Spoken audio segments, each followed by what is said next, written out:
what's going on, y'all? T-Bob here. And Jake as well. And you're about to watch a little OTB LSU. We're going to give you all the latest, greatest between LSU football, baseball, women's basketball, softball, and everything in between.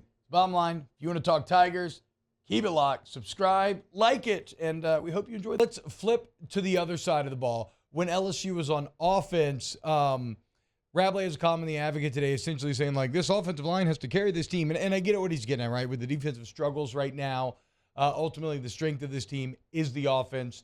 And football, I mean, look at Texas, Alabama. It is still who controls the line. And this is probably the reason more than any other we spent more time talking defense because it's a bigger vulnerability, I think a bigger insecurity for us.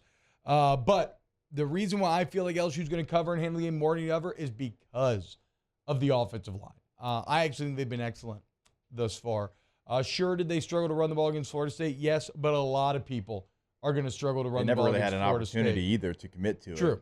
True. And you know, look, you've had the emergence of some backs, right?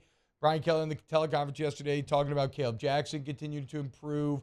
Logan Diggs had some really nice runs last game. John Emery's going to be back for whatever that's worth. So, yeah, I feel very, like, the only thing, and this shouldn't happen, at least not after adjustments, the only way, Jake, that I can see Mississippi State having consistent success against LSU's offense is maybe that Zach Arnett just kind of relies on all that defensive prowess that he does have, because he runs a very multiple scheme. It's like a 3-3-5 sometimes, more traditional. Like, maybe they just super confuse the O-line and Jaden Daniels, but that feels like such a stretch given the experience of Daniels and that offensive line and Mike Denbrock. And while, you know me, I think Mike Denbrock's version of the spread is not the most dynamic or exciting, it will work against 90 and work very well against 90% of the opponents that LSU will play. I wouldn't even say really the offensive line with Arnett and what he can bring. I'm talking to the running backs too in pass protection. Because if he brings extra, well, that falls on the running back to either have that free release route or to actually block somebody, stay on that guy.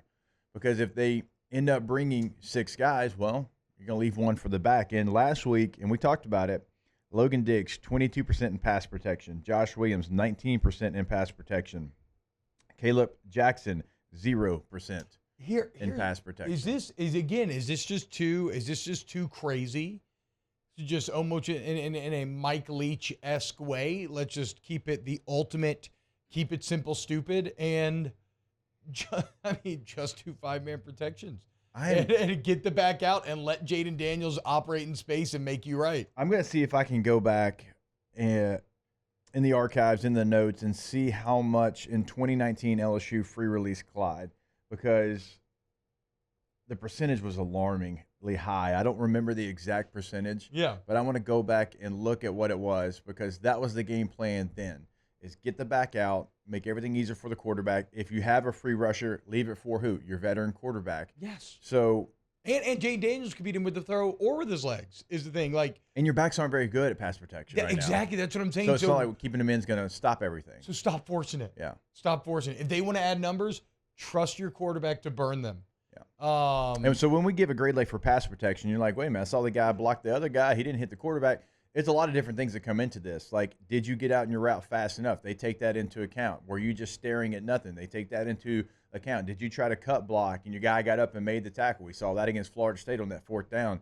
Like, they take that into account. So initially, yes, you did good. So there's a lot of different things that when you're grading pass protection, it's not just did you win, did your linebacker hit the quarterback? It's all those things. Like, how quickly did you get out? Did you invite pressure? And so that's what they have to get better at.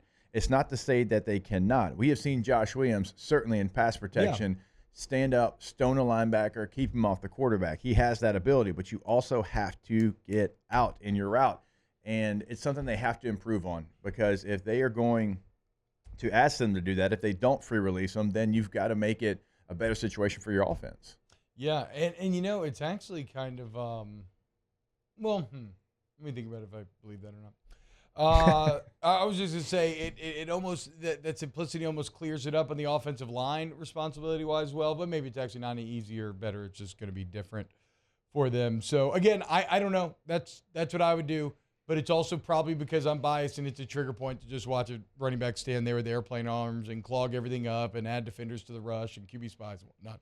But the bottom line of all of this, though, is that I feel great about LSU's offense in this game. And again, the only way I could see it going awry would not be just a losing individual battles like against Florida State, but would be somehow Zach Arnett just creating like a magnum opus of a game plan that, like, I guess would be like the fear, I think, for a lot of LSU fans is an Arkansas type of performance from last year, where they out-schemed you. They out-schemed you, and you just could not get anything going offensively all day long.